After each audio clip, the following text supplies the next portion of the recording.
सुन रहे हैं रहस्यमयी कहानी शैतानी रस्में।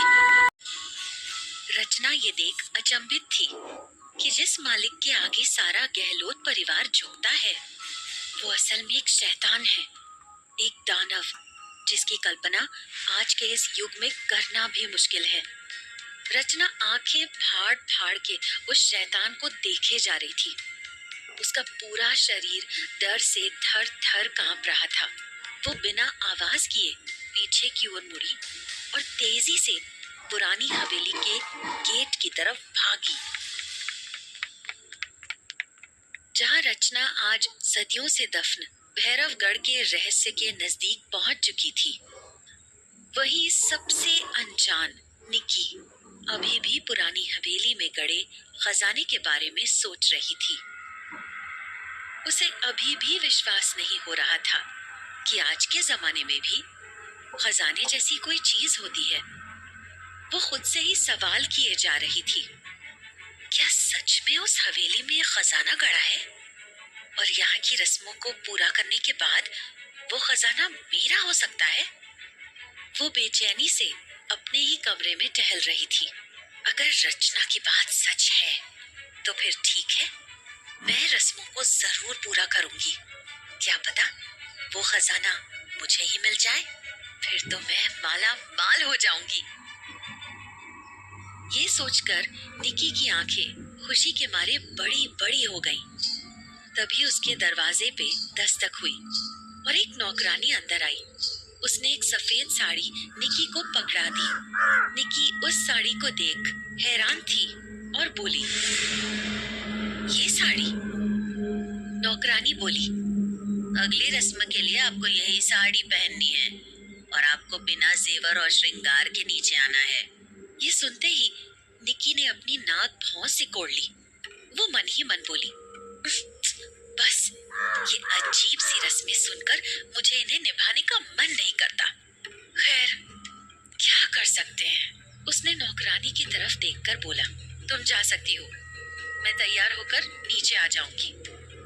नौकरानी हाँ में सिर हिलाकर वहां से नीचे चली गई। कुछ देर बाद निकी ड्रेसिंग टेबल के पास बैठी हुई आईने में अपना चेहरा निहार रही थी। उसने रस्म के मुताबिक सफेद साड़ी पहन ली थी और बालों को खुला छोड़ दिया था, जैसे कि उसे बताया गया था। हाथों में न ही चूड़ियां थी और गले में न ही कोई गहना।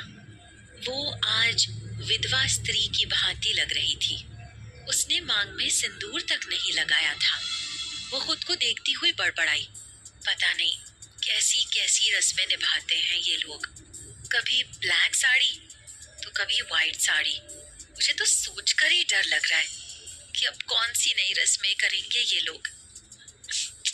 लेकिन क्या करें, खजाने का रहस्य जानने के लिए इस रस्म को तो करना ही होगा। उसने जबरदस्ती अपने चेहरे पर मुस्कान बिखेर ली, साड़ी के पल्लू को सर पर लिया और कमरे से बाहर निकल गई। वो वहां से सीधे सुमित्रा के पास गई और बोली, रानी माँ, मैं अब आपकी बताई हुई रस्मों को करने के लिए तैयार हूँ। देखिए, मैं तैयार भी हो गई हूँ, जैसा आपने कहा था। सुमित्रा ने उसे ऊपर से नीचे तक देखा और फिर हल्का सा मुस्कुराते हुए बोली, बहुत खूबसूरत लग रही हो बहू रानी।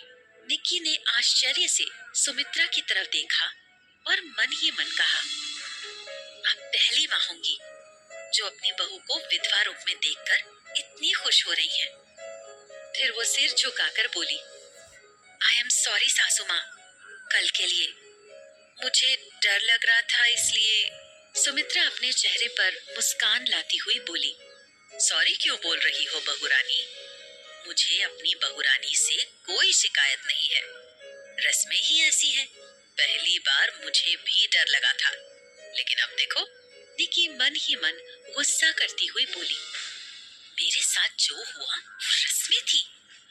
ऐसा लग रहा था जैसे वशीकरण की कोई तांत्रिक विधि की जा रही हो। रस्मों का नाम उसे दिया भी कैसे? उसे सोचते हुए सुमित्रा बोली, क्या सोचने लगी बहू रानी? निकी हड़बड़ाती हुई बोली, कुछ नहीं रानी माँ, मैं बस पूछने वाली थी कि अगली रस्म कब है? बस थोड़ी ही देर में होगी।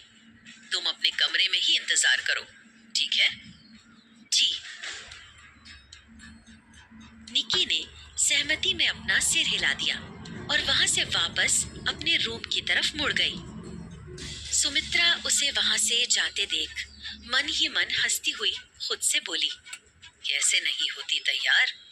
खजाने की बात सुनकर तुम क्या कोई भी रस्मों को करने के लिए तैयार हो जाए?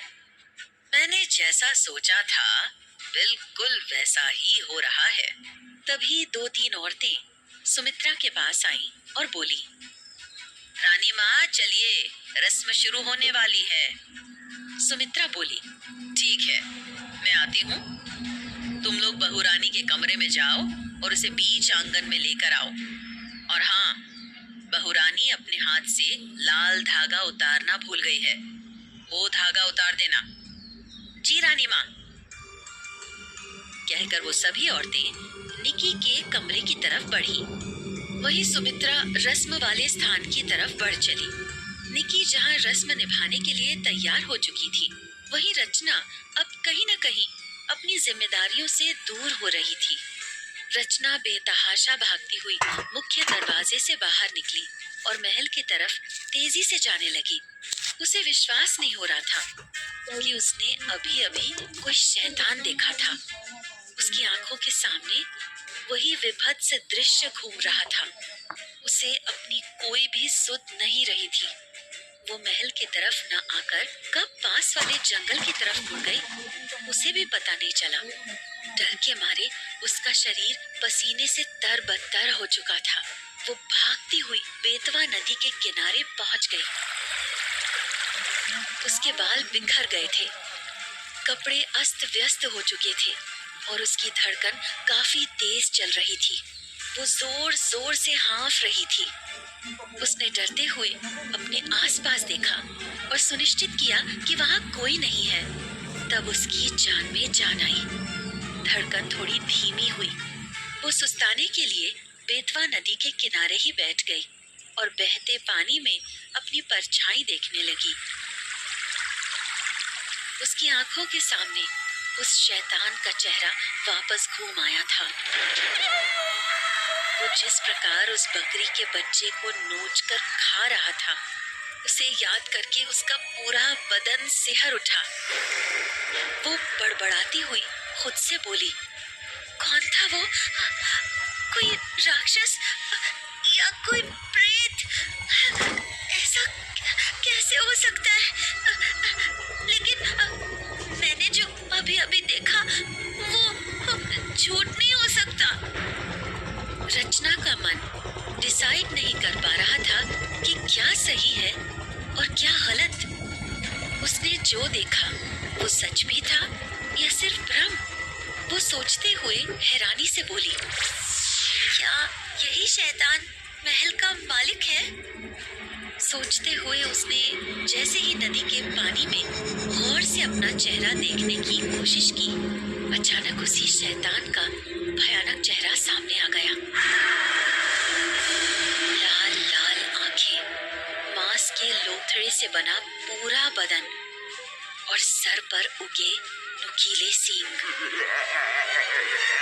उसका भयानक चेहरा देख रचना का गला सूखने लगा। उसने वहां से भागने की कोशिश की, लेकिन उसके पैर जैसे वही किनारे पर ही जकड़ गए थे। वो चिल्लाना चाह रही थी, लेकिन गले से आवाज निकल ही नहीं रही थी। अचानक नदी के अंदर एक भंवर सा बना और उस भंवर से शैतान का लंबा हाथ बाहर निकला और रचना के गले की तरफ बढ़ा। खून से सने हाथ और हाथ के बड़े बड़े नाखून देखकर रचना ने अपने शरीर का पूरा जोर लगाकर पीछे की तरफ धक्का दिया। वो बगल में गिर पड़ी। बचाओ, बचाओ, बचाओ, बचाओ। अचानक रचना की चीख से पूरा जंगल गूंज उठा। वो घिसटते हुए पीछे हटने लगी और वो हाथ उसकी तरफ आगे बढ़ने लगा। वो किसी तरह तुरंत वहां से उठी और बेतहाशा छोटे पहाड़ की तरफ भागी जो वहां से कुछ ही दूर पर था। वो तेजी से पहाड़ के ऊपर चढ़ने लगी। उसे कुछ भी ध्यान नहीं था कि वो कहाँ जा रही है। थकान के कारण वो अपना होश गंवाती जा रही थी। अचानक एक पत्थर पर से उसका पैर फिसला और वो खाई में गिरने ही वाली थी कि तभी एक हाथ ने आगे बढ़कर उसका हाथ पकड़ लिया। रचना की आंखें बंद होती जा रही थी और नजरें धुंधली। उसने धुंधली नजरों से ही अपने सामने किसी खूबसूरत लड़की का चेहरा देखा। वो लड़की कोई और नहीं बल्कि सौदामिनी थी। रचना पागलों की तरह बड़बड़ा रही थी। छोड़ दो मुझे, मैंने कुछ नहीं किया, मुझे छोड़ दो। और ये बोलते बोलते रचना की आंखें बंद हो गई। मालिक किसी को नहीं छोड़ेंगे, तुम देखना, एक औरत बोली जो निकी के दरवाजे पर खड़ी थी और निकी का दरवाजा खोलने का वेट कर रही थी।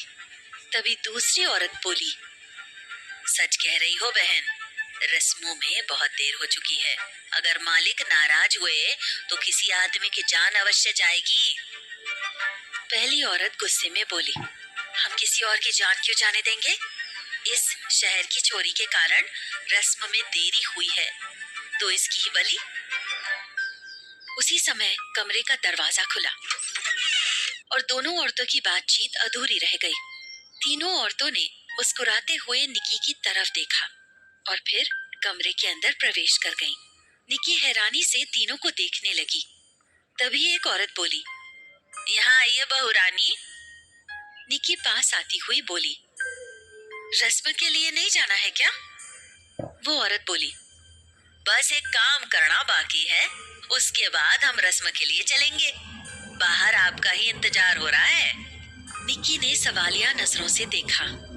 उस औरत ने निकी का दायां हाथ पकड़ लिया और दूसरी औरत ने एक ब्लेड बाहर निकाला।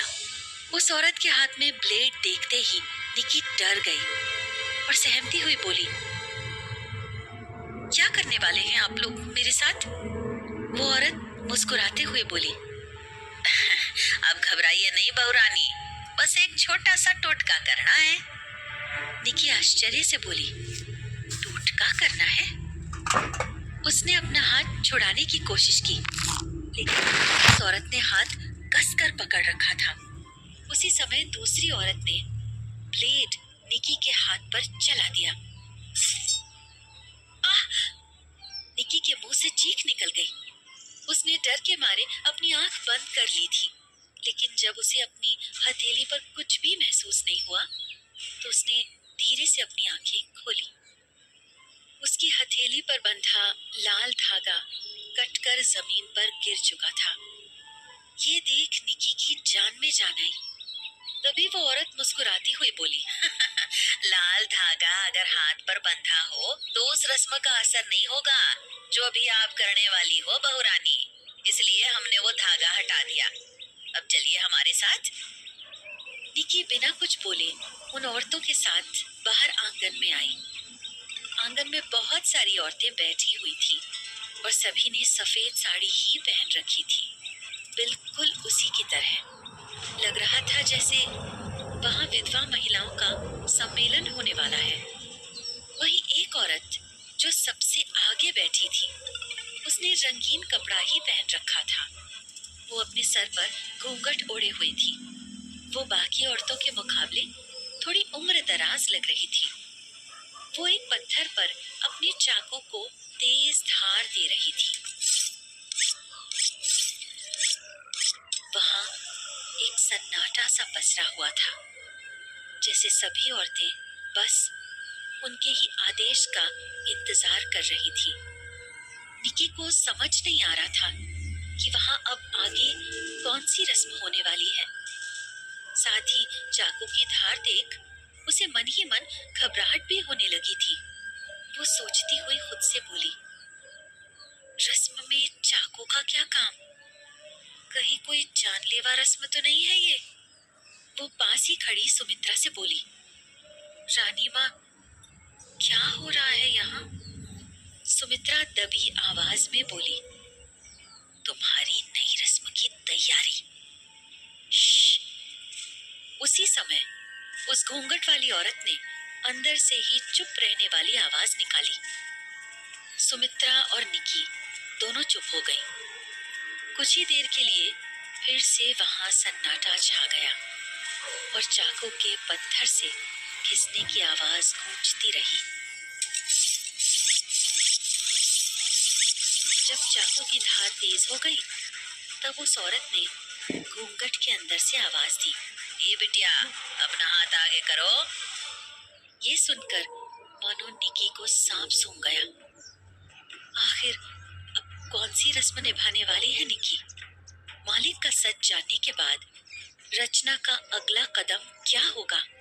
कहानी जारी रहेगी। बस आप बने रहें शैतानी रस्में के साथ।